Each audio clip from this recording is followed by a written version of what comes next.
U.S. officials say Ukraine's resistance against Russia can be a model for Taiwan's defense. During a congressional hearing on Thursday, two high-level officials urged Taiwan to take cues from Ukraine's resistance to Russia. Taiwan must do more to prepare its people to fight, and it must ramp up its asymmetric capabilities, they said.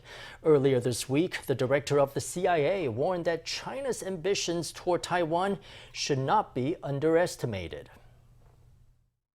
For 2 weeks now, stiff Ukrainian resistance has blocked the advance of Russian forces. At a congressional hearing on Tuesday, CIA Director William Burns said that Russia's struggles have surprised and unsettled China's Xi Jinping.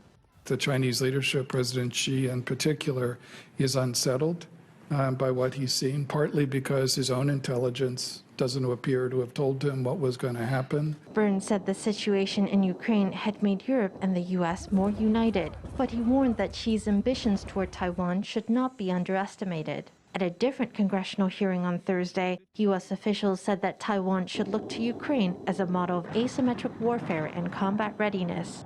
The situation we're seeing in Ukraine right now is a very worthwhile case study for them about why Taiwan needs to do all it can to build asymmetric capabilities to get its population ready so that it can be as prickly as possible should China choose to violate its sovereignty. Let me define asymmetric. It needs to be cost-effective, mobile, resilient, and decentralized defensive systems. The other piece I would add to that is what we call reserve reform, which really what we've seen in Ukraine is the population has to be ready to fight.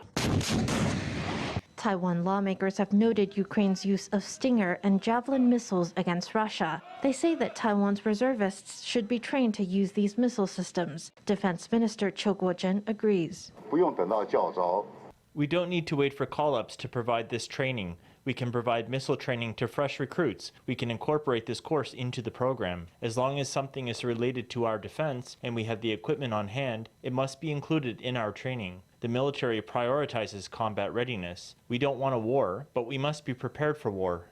For Taiwan, the outbreak of war in Ukraine has served as a reminder to be prepared for the worst, even in times of peace.